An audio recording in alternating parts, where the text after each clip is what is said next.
Hello everyone's. I'm here for my review of Real Housewives of Atlanta season 12 episode 16. If you're new to my channel, welcome. If you're returning, you a family member, you one of my peoples, welcome back.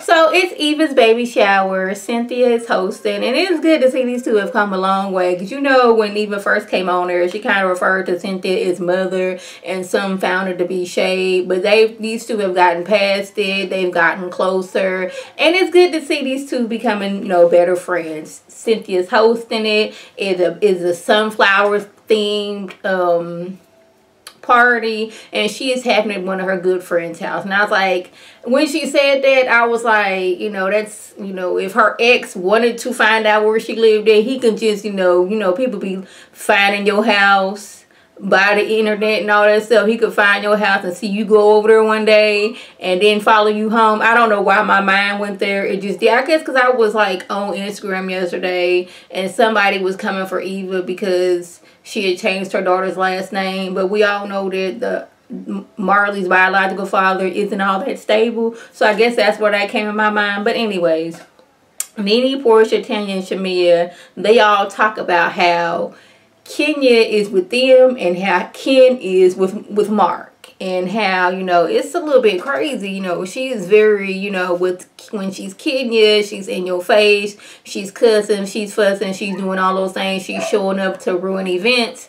And when she's Ken and she's around Mark, she is a whole totally different person. And Portia was putting her 2 cents in. But I was like, Portia, you was the same way when you was with Cordell. When you was with Cordell, you needed permission from him to do just about anything.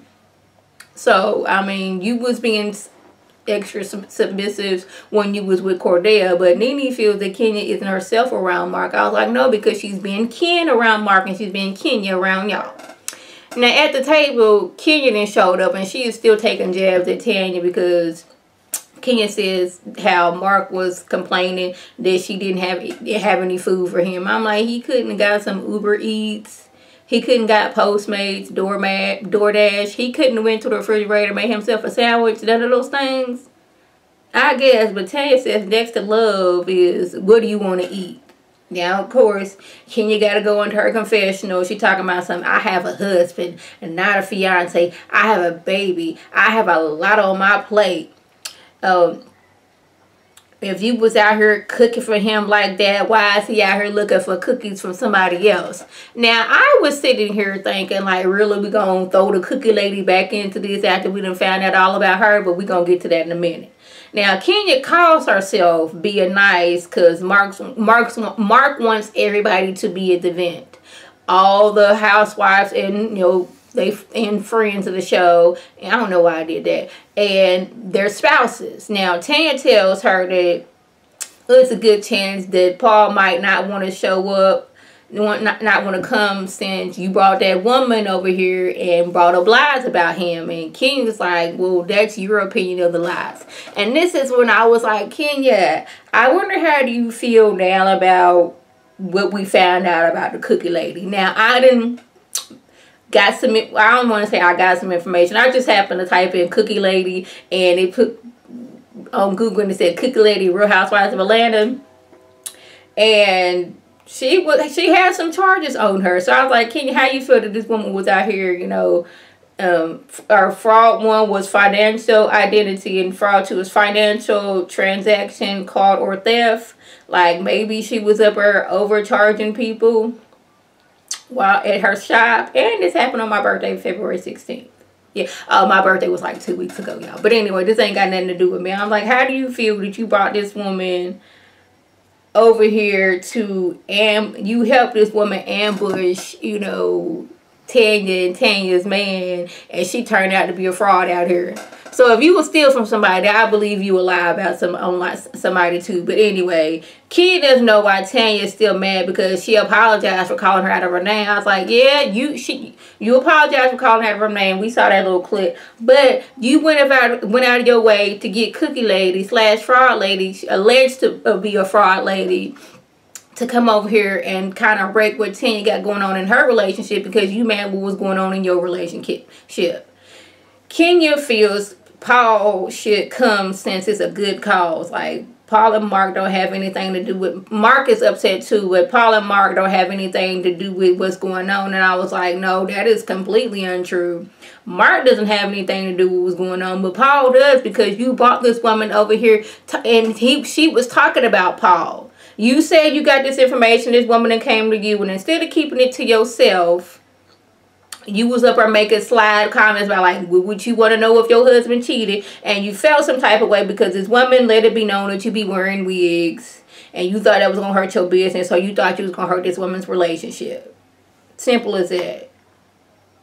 This whole dispute between you and Tanya is because of Paul and what you try to do. Now, Tanya says Kenya's trying, and wanting her fiance, whose name that she tried to tear down, to show up for your man's event in Atlanta where he doesn't even live. You should have been thinking about that when you was bringing the cookie lady around. How you feel me now? But Kenya feels if Tanya prevents Paul from showing up, that shows what type of person she is. I was like, no. I wouldn't want my man to come support your... Well, I mean, I could understand a little bit where Kenya's coming from, but like, how do you come over here and try to ruin my relationship, but then want me to come support your man? You tried to tear my man down. You done brought this lady in and you convinced yourself because you mad at me because your relationship is going where it is. You mad at me because I revealed that you be wearing wigs, even though the other people in the group know you be wearing wigs. We know you got long hair, but anyway, that ain't really the point. But you want my man that you tried to help tear down to come support your man at his event. Really, girl? Really? Anyways. Candy, she is practicing for a role on The Chi. Since she's been busy, she can't really take the roles that she's been offered. But the thing is, The Chi is filmed in Chicago. And when they start filming, that is when the baby is due. I'm like, I don't know how this is going to work out. Because, you know, you ain't really supposed to be taking the baby out for, like, the first month that they born. Even though people be like, why is your fresh newborn baby out into the world? Unless this is a doctor's appointment, why do you have your baby out and about? Your baby should be at home, you know, safe in the house, not exposed to the germs of the world. Like, why is your baby out here? But, like, hopefully they can get it together. And, you know, she can, you know, get this role and still be, I mean, I don't know how she go do it. I just don't. Now, Kenya feels Mark, as Mark's wife, is her job to make sure he's fed and dressed. And I guess it was some kind of, like, miscommunication, because it's like the day of the event and she's over there doggone it huffing and puffing about to blow the house down because she didn't had to run out and get this man some outfits for the event, and now she got to present to him the outfits, the ties to go with it. I mean, she was doing a lot. Now, he says that he told her days ago, but she said she just found out this morning. Like, I got to dress you. I got to do all these other things. And on top of that, she basically got the whole event together. Like, she picked out the caterers, the security, the backdrop. She had to make sure Mark doggone was dressed. Then she had to get herself dressed. She had to get her hair and makeup. He was like, you gonna get dressed before me? She was like, I have to do hair. I have to do makeup. I have to get dressed. You just got to go in there, brush your teeth, wash your face, take a shower, and put your clothes on. Mine is a whole event. I got to take a shower. I got to, you know, get moisturized up. I got to get my hair and makeup on. And I brush my teeth, wash my face too. I got to get my hair. I got to get my makeup. It is a lot. It seemed like this episode was like slowly showing the decline of the relationship. We've been seeing that all along, but this episode was really showing it. Now, we done got to the event. And Mark is asking Mike if he can, you know, give a little speech. Now, this is the first time that Mike is hearing about this. Mike is in Eva's husband. Like, you just want me to give a speech? Like, usually I have time to write something down, but now I got to go off the dome.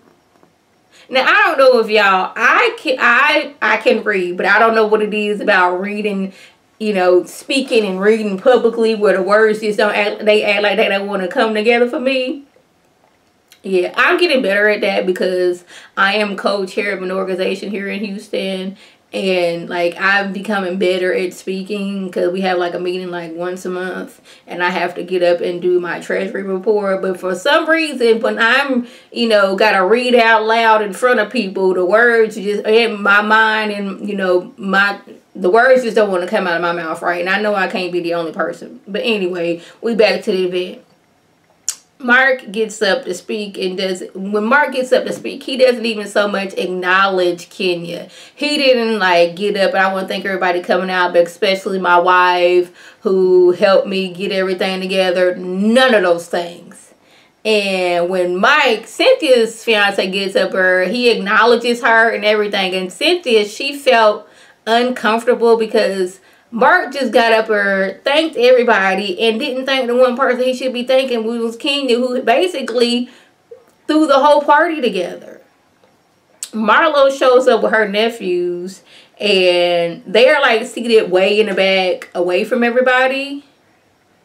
And she's like, what's going on? And at one point she was gonna leave because she's like, she didn't want her nephews to feel like they was like less than, having to go way into the back. Now, I guess Portia and Cynthia like, where's Marlo going? Because when Marlo got there with her nephews, you know, she was asking Kenya where do you sit at, and Kenya was like to the back. But I'm like, if we all on this show together, where she's a friend of the show or not, like, shouldn't y'all all be sitting together? And that was, I forgot to mention that they did have like a little, I don't want to say a tiff, but she had already organized where everybody was seating at, and Mark decided to like throw some extra people at the sitting at a table, like threw some things off, because it was Tanya, Shamia wasn't able to come, so Tanya went to go sit down next to Portia, and then it was like, no, you can't sit over here because we didn't put some other people right here. It was a lot of confusion, but Marlo's like, she's not gonna put her nephews through that, so she just has to leave. But you know, Portia and I believe it was Cynthia, like convinced her to come back. Now Kenya feels that Marlo should be happy to even have a seat, you know, anywhere, let alone 2 extra seats. Now I'm like, this event was for older men to mentor younger men. If anything, Marlo's nephew should have been there to see what it is to these successful black men, teaching, you know, young black men how to live in this world and what to do to mentor them. If anybody, these two should have been there. And I don't know, maybe they cut something out to where, because Kenya talked about some Marlo was making a scene, and I was like, I didn't see her make a scene. I seen her show up. She asked Kenya where were they seated at.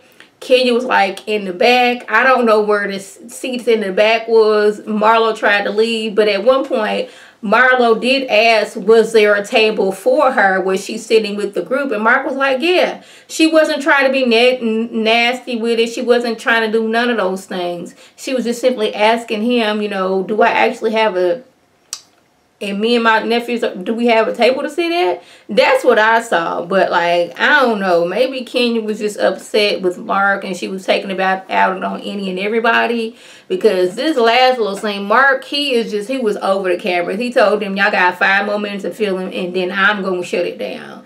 And then we see that like right after the event, Mark and Kenya announced they was getting a divorce. I guess that was the final straw in her back. But I didn't understand why she was saying that Marlo was doing too much and Marlo was making things about herself. We've seen Marlo do a lot. We have. And in this event, I didn't see it as Marlo doing a lot. She showed up with her nephews. And when she felt like, why are we not at the table with the group? Why are we like way back here?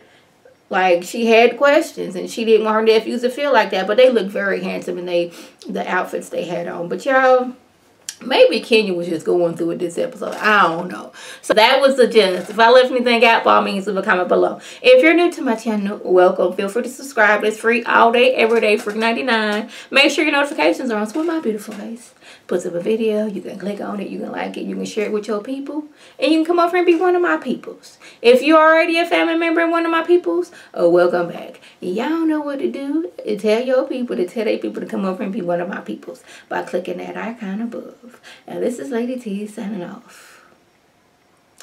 Have a good one.